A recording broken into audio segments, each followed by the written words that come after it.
Assalamualaikum warahmatullahi wabarakatuh. Selamat datang di channel Ukom Bidan Online.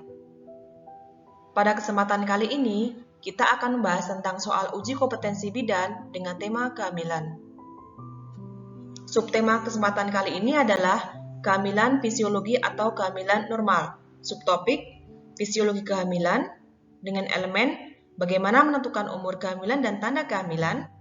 Subtopik yang kedua, perubahan fisik dan psikologi trimester 1, elemen perubahan fisik dan psikologi trimester 1. Soal pertama, pada tanggal 21 Juni 2020, seorang perempuan 30 tahun datang ke praktek mandiri bidan ingin memeriksakan kehamilan kedua. Hasil anamnesa didapatkan hari pertama haid terakhir adalah 1 Januari 2020.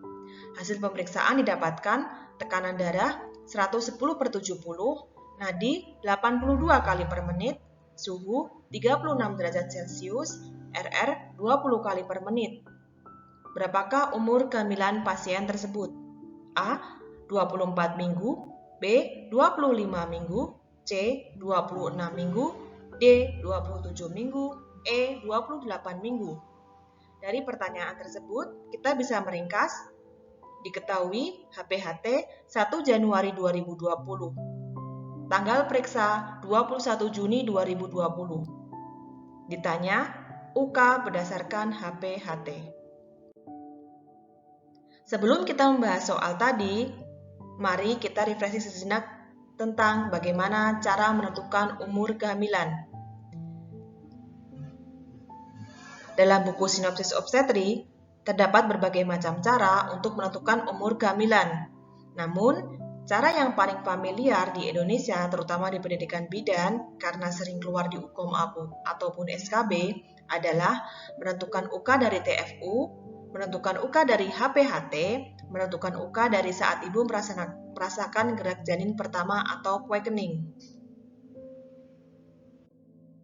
Menentukan UK dari TFU. Patokannya di sini adalah 24 minggu setinggi pusat. Kemudian, interval minggunya adalah plus minus 4 minggu.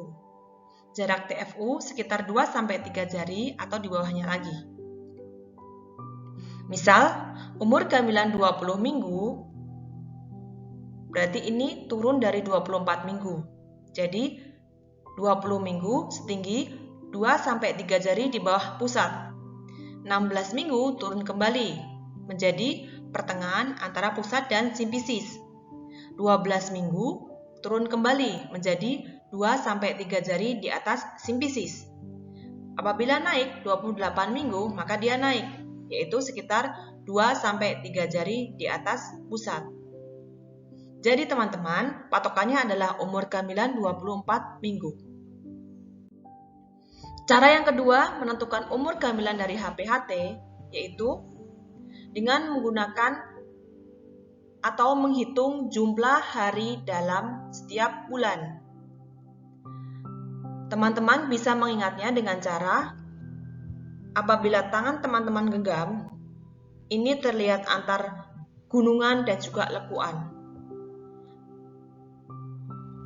Hitung setiap bulan dalam gunungan dan lekuan tersebut. Januari, Februari, Maret, April, Mei, Juni, sampai dengan Desember.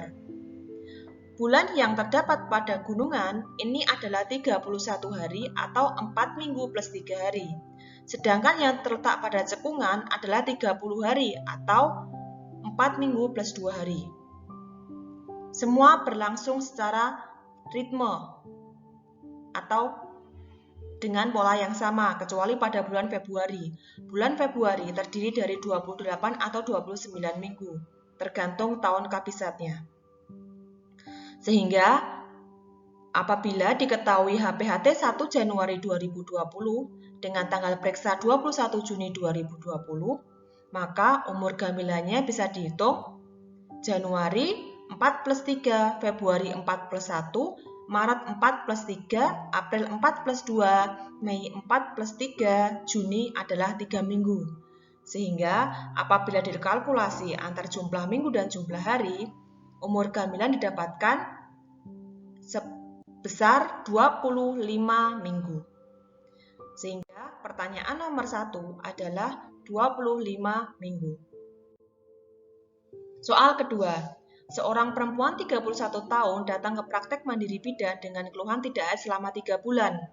Mengeluh mual muntah pada saat pagi hari.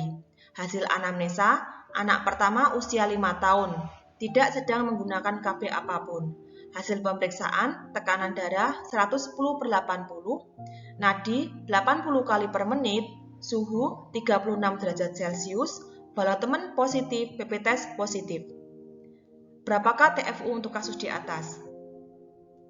Diketahui aminor 3 bulan dengan PP test positif. Ditanya TFU berdasarkan UK. Seperti yang kita bahas tadi, patokannya adalah 24 minggu. Dengan diketahui aminor 3 bulan, berarti 3 kali 4 minggu yaitu 12 minggu. Jadi jawabannya adalah 3 jari di atas simpisis. C. Kemudian soal nomor 3. Seorang perempuan 30 tahun datang ke praktek mandiri bidan dengan keluhan terlambat haid selama 3 minggu, mengeluh mual muntah pada saat pagi hari, dan kadang merasa pusing dan lemas. Sudah tidak menggunakan kontrasepsi selama 8 bulan yang lalu. Hasil pemeriksaan, tekanan darah 120/80, konjungtiva merah muda. Hasil pemeriksaan yang paling penting untuk menunjang asuhan kebidanan yang kita lakukan adalah A. Pemeriksaan HCG, B. Pemeriksaan protein urin, C. Pemeriksaan hemoglobin, D. Pemeriksaan aseton, C. Urin reduksi. Dari soal didapatkan, ibu mengalami aminor selama 3 minggu. Kemudian ada keluhan mual muntah. Yang ditanya adalah pemeriksaan penunjang apa yang digunakan untuk asuhan kebidanan kita. Kita bahas satu persatu. Untuk pilihan jawaban A, HCG. HCG merupakan human chorionic gonadotropin. Hormon ini mulai terdeteksi setelah 7-8 hari pada saat setelah terjadi pembuahan atau fertilisasi, atau terjadi ke hari ke-11. HCG ini dihasilkan oleh trofoblast, yaitu bagian dari blastula. Baik, kita bahas sejenak. Pada saat sperma bertemu dengan ovum, akan terjadi fertilisasi. Kemudian, hasil fertilisasi atau zigot ini akan membelah menjadi 2 sel, 4 sel, kemudian pada hari keempat menjadi morula. Setelah hasil konsepsi ini berjuang untuk berpindah dari tuba Fallopi menuju ke endometrium, maka morula ini akan berubah menjadi blastula. Blastula inilah yang akan bernidasi ke dalam endometrium. Bagaimana cara blastula untuk bernidasi? Caranya adalah dengan adanya trofoblast. Trofoblast ini membantu untuk blastula masuk ke dalam endometrium. Jadi istilahnya trofoblast ini ibarat cangkul yang digunakan untuk mencangkul lapisan endometrium sehingga blastula bisa masuk.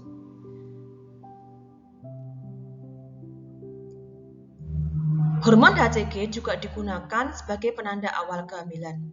Berdasarkan referensi, HCG ini konsentrasinya akan menurun seiring dengan bertambahnya usia kehamilan. Pilihan jawaban kedua, protein urin. Protein urin dilakukan untuk menegakkan diagnosa PIP. Hemoglobin dilakukan apabila ada tanda gejala yang mendukung, misal konjungtiva positif, konjungtiva pucat, ataupun ada keluhan lemas, pusing, dan juga sering pingsan. Aseton tidak dilaksanakan, kemudian reduksi untuk mengecek kadar gula dalam urin. Sehingga apabila diketahui aminor 3 bulan dengan mual muntah, pemeriksaan penunjang apa yang kita lakukan? Yaitu jawabannya adalah HCG sebagai penanda awal kehamilan.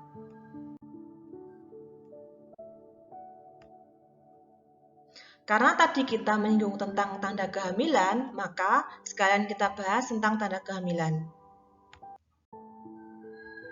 Tanda kehamilan itu ada 3, tidak pasti, mungkin, dan pasti. Bagaimana cara membedakannya?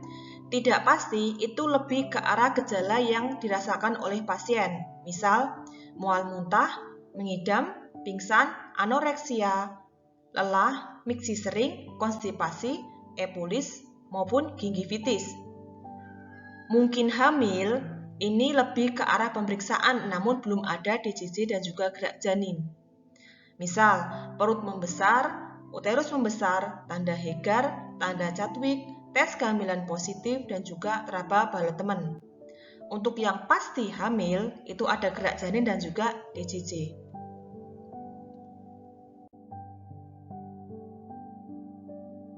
Soal yang keempat, seorang perempuan 30 tahun datang ke praktek mandiri bidan dengan keluhan terlambat haid selama 10 hari. Kemudian mengalami perdarahan sedikit selama 2 hari yaitu flek-flek. Setelah itu berhenti. Ibu dan suami sedang merencanakan kehamilan dan tidak menggunakan kontrasepsi selama 8 bulan yang lalu. Disebut apakah perdarahan sedikit yang dialami oleh ibu? A. Tanda Hegar, B. Tanda Hartman, C. Tanda Chadwick, D. Tanda Piskasek, E. Tanda Braxton-Hicks. Kita bahas. Diketahui terlambat haid selama 10 hari, flek-flek selama 2 hari. Ditanya, disebut apa?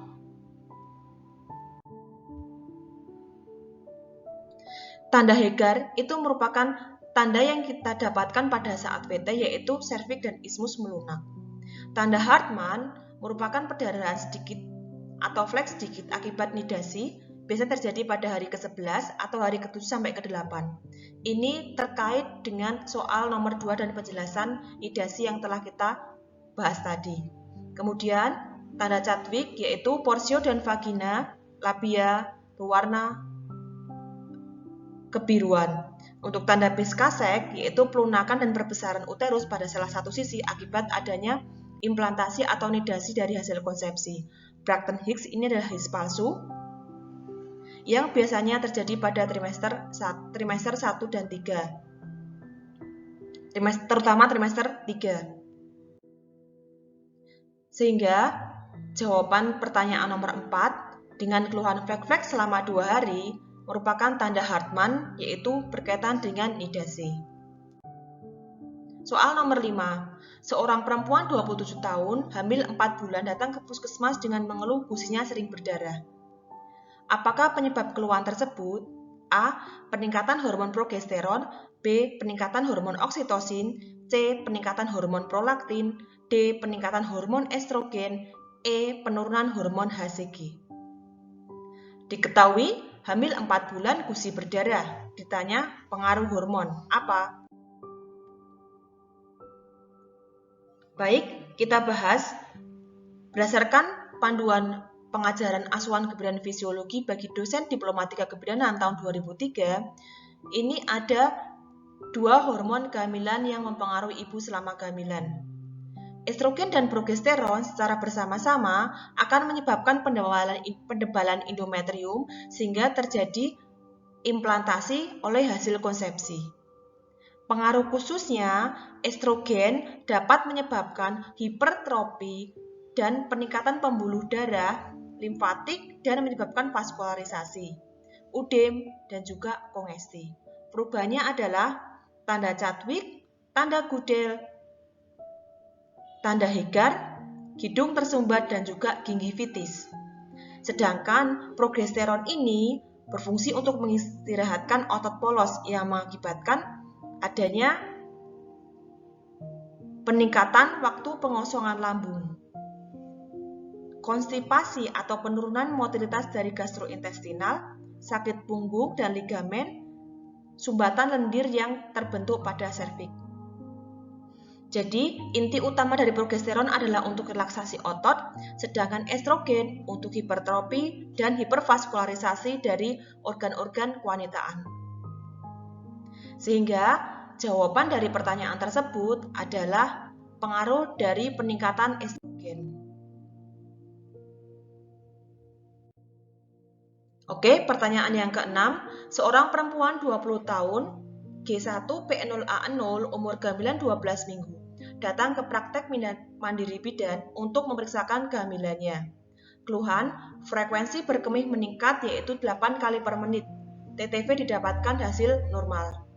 Apa penyebab keluhan tersebut? A. Perubahan hormon. B. Peningkatan volume darah. C. Tekanan uterus pada kandung kemih. D. Peningkatan kapasitas kandung kemih. E. Peningkatan tekanan kepala janin pada kandung kemih. Baik, kita ringkas. Diketahui UK 12 minggu miksi sering, TTP normal.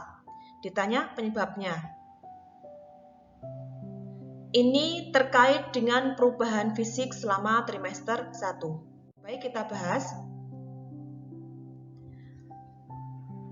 Pilihan jawabannya adalah 1. Perubahan hormonal. Perubahan hormonal, misal adanya peningkatan estrogen dan progesteron, bisa menyebabkan ketidaknyamanan, misal gingivitis, konstipasi, dan epulis. Namun tidak menyebabkan adanya peningkatan miksi.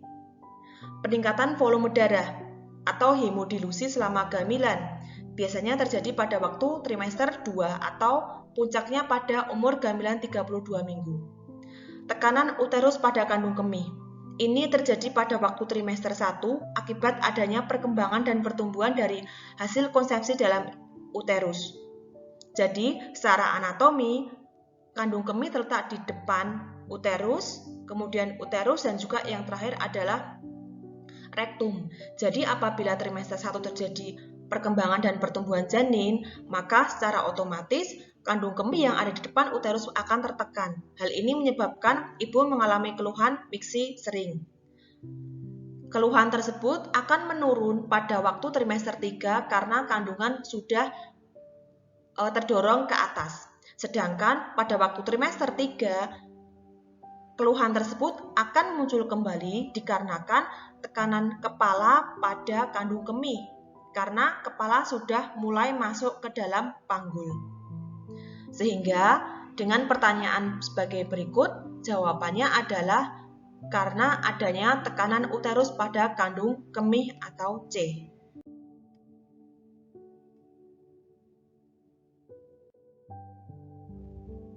Nah, kita bahas tentang kehamilan trimester 1 berupa perubahan fisik dan perubahan psikologi. Berikut ini adalah perubahan psikologi yang ada pada trimester 1. Di mana yang paling dominan di sini adalah ibu mengalami perasaan tidak sehat, kadang muncul penolakan, dan juga lebih ingin mencari tahu kebenaran apakah ibu hamil atau tidak. Hal ini dikarenakan trimester 1 merupakan peralihan dari keadaan tidak hamil menuju hamil, sehingga butuh adanya adaptasi. Sedangkan nanti pada waktu trimester 2, ibu akan merasa lebih sehat.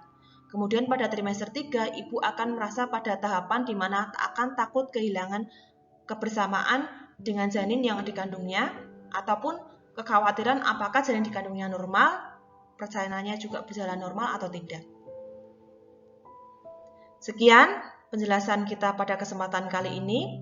Selanjutnya akan kita bahas sesuai dengan silabus yang ada pada buku panduan UKOM kebidanan yang diterbitkan oleh Kemenristek Dikti.